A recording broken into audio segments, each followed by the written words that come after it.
Bueno, bienvenidos a estos videos de mecanismos efectores humorales. En esta oportunidad van a ser un conjunto de 3 videos en donde vamos a tratar de ver cómo se desarrolla el brazo humoral de la respuesta inmune adaptativa.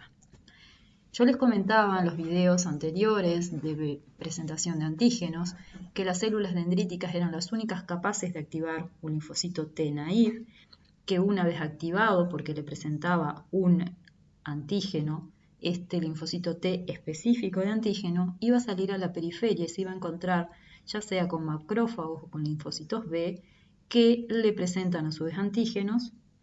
Y también les había comentado que el linfocito T, al reconocer un antígeno presentado por el macrófago, lo iba a ayudar en sus capacidades líticas, y esto formaba parte de la inmunidad mediada por células o la inmunidad celular. Y también comentamos que cuando este linfocito T efector se encuentra con un linfocito B que le presenta el antígeno, también lo iba a ayudar en sus capacidades efectoras, haciendo que produzca anticuerpos y ayudándolo al cambio de clase de anticuerpos. Esa situación es en la que vamos a hablar hoy en los videos que siguen, en donde se desarrollará la respuesta inmune humoral. Entonces, la respuesta inmune humoral está mediada por anticuerpos secretados por los plasmocitos. La función biológica principal de los anticuerpos es la defensa contra microbios extracelulares y sus toxinas bacterianas y algunos otros patógenos, los cuales vamos a ver en el teórico de respuesta inmune a patógenos extracelulares. Recuerden que las células plasmáticas son células que pueden tener una vida corta. Cuando la célula plasmática es de vida corta, en general son generadas por respuestas a antígenos independientes de T. Y estas células plasmáticas, cuando son de vida larga, o conocidas como células plasmáticas de vida larga, tienen una alta afinidad con clase cambiada y están generadas por respuestas que dependen de T. Estas células plasmáticas de vida larga son aquellas que migran a la médula ósea y permanecen allí, donde continuarán generando anticuerpos durante años, incluso sin la presencia de los antígenos. Entonces, ¿cuáles son los mecanismos efectores mediados por los anticuerpos? Bueno, son varios y los vamos a ir viendo uno por uno en el correr de los videos que continúan. Por ejemplo, los anticuerpos son capaces de neutralizar los microbios y toxinas, también median la ozonización y la fagocitosis, también median la muerte celular dependiente de anticuerpos y por otro lado activan una de las vías del complemento. Todos estos mecanismos los vamos a ver en las diapositivas que siguen. Como ustedes sabrán, y como ya vieron en videos anteriores, los anticuerpos tienen una estructura característica. En los mecanismos efectores de los anticuerpos participan tanto las regiones variables de los mismos como las regiones Fc. Las regiones variables son las encargadas de unirse al antígeno, y esto es muy importante porque asegura que los anticuerpos no activen mecanismos en su forma libre, sino cuando se encuentran con el antígeno que es específico para ellos.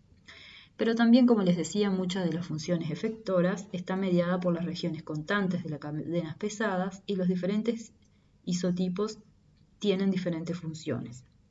Por ejemplo, las IgG1 y IgG2 promueven la fagocitosis de partículas cubiertas de anticuerpos.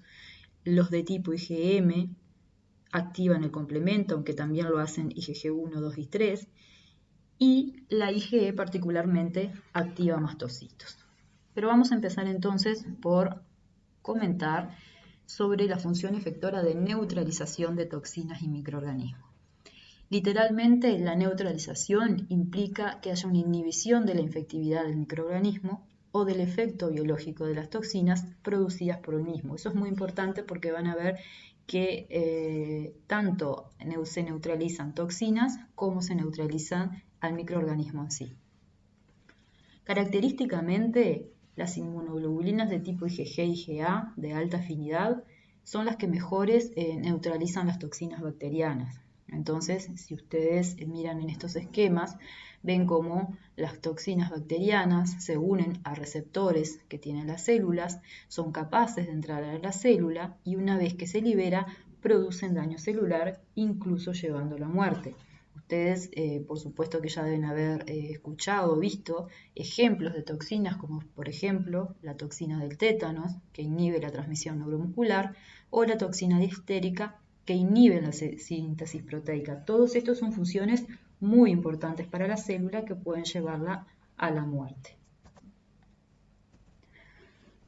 Como les comentaba, hablamos un poco de la toxina del tétanos y la toxina difterica, pero también hay otras toxinas, por ejemplo, las liberadas por Bordetella pertussis. Bordetella pertussis es lo que provoca en los infantes lo que se llama la tos convulsa. Quienes hagan pediatría van a ver esto muy corrientemente. Y bueno, esta bacteria produce toxinas que también pueden ser neutralizadas por anticuerpos.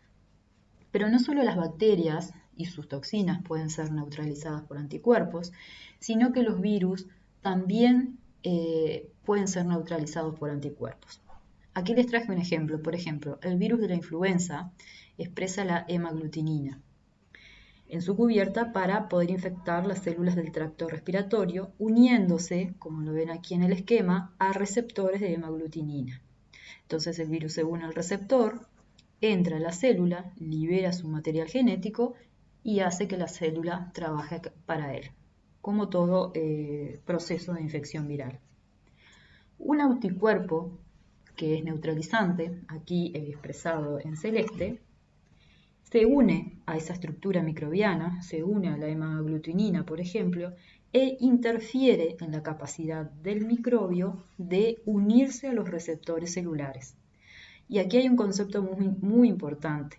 Este efecto de un anticuerpo uniéndose a una proteína de un microorganismo e interfiriendo la unión a su receptor se llama efecto estérico o estorbo estérico. Hay otra forma de neutralización en donde se da un efecto alostérico, que es cuando se une un microorganismo cuando el anticuerpo se une a un microorganismo, induce cambios tridimensionales en la molécula de superficie del microorganismo e impide que ésta se una a un receptor. Pero eso lo vamos a ver nuevamente y en detalle en el teórico de respuesta inmune a patógenos extracelulares. Por otro lado, por ejemplo, hay bacterias, típicamente las bacterias gram negativas. Una bacteria gram negativa, por ejemplo, es Escherichia coli.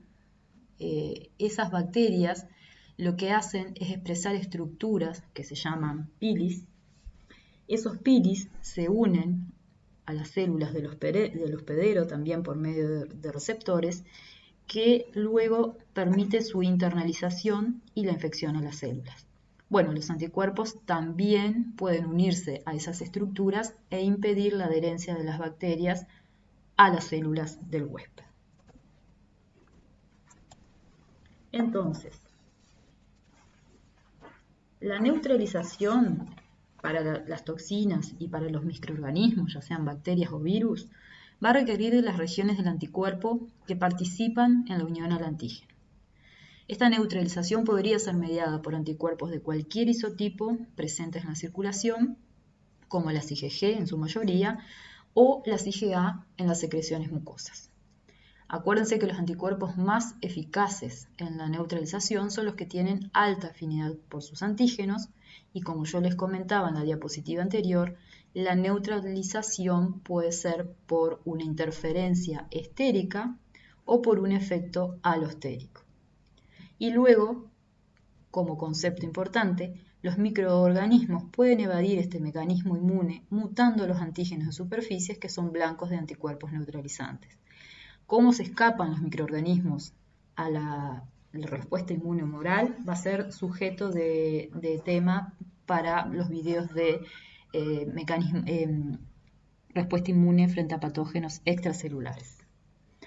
Pero entonces, para que vayan reflexionando, si hay anticuerpos que neutralizan un microorganismo y tienen reactividad cruzada con otro, ¿piensa que siempre es beneficioso para resolver las dos infecciones?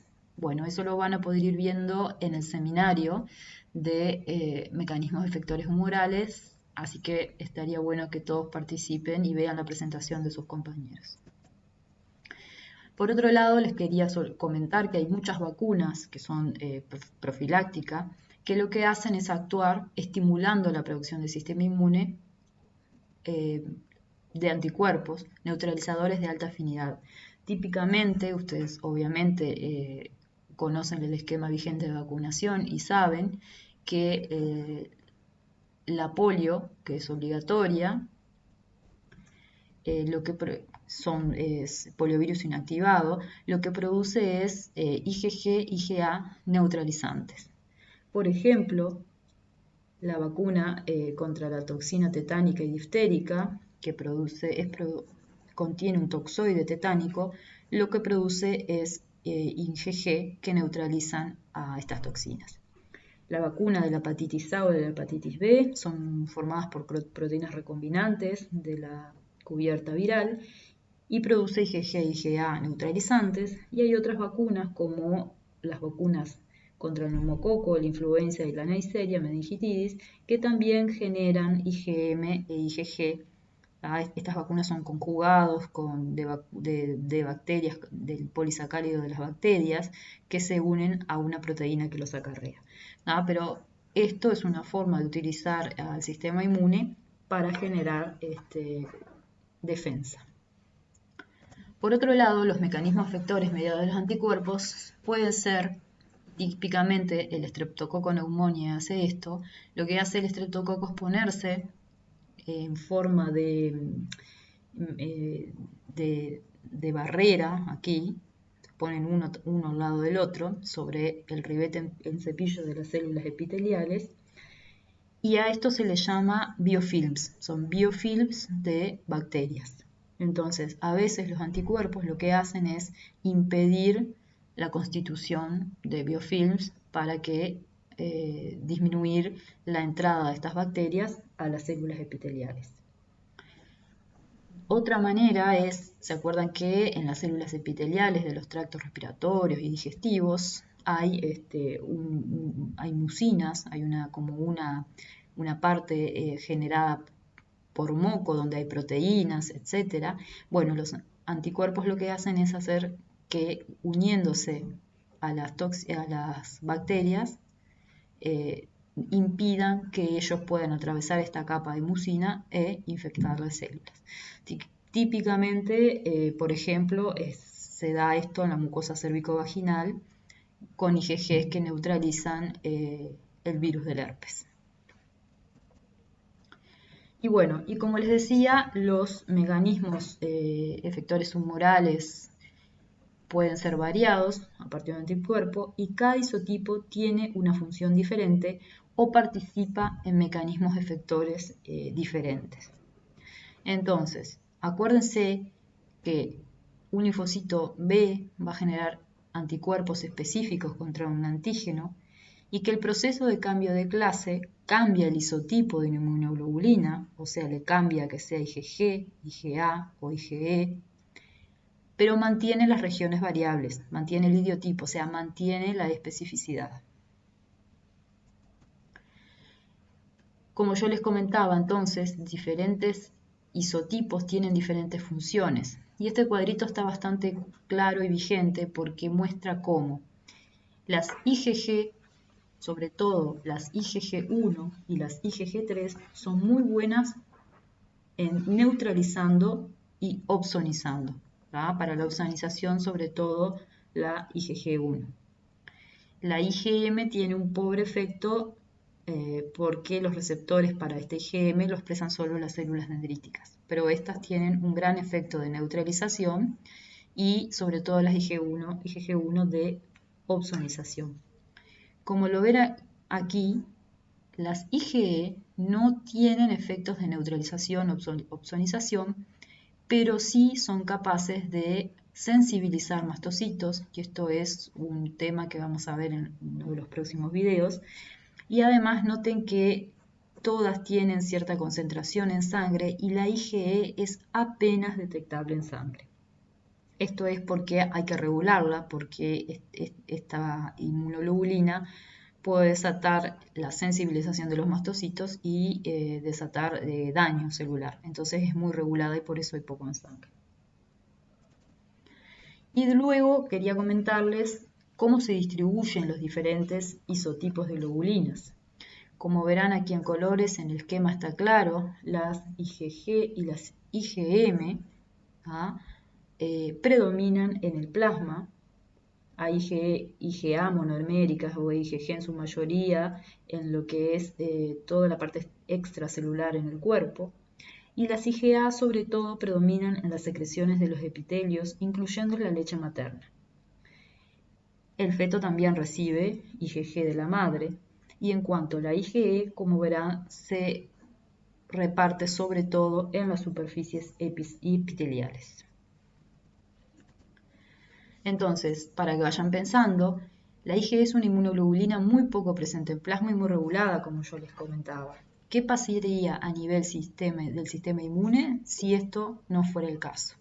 Y eso es sujeto de análisis en el taller de mecanismos efectores humorales. Bueno, yo los voy dejando por acá. Nos encontramos en el video número 2 para seguir analizando y estudiando sobre los mecanismos efectores humorales. Muchas gracias.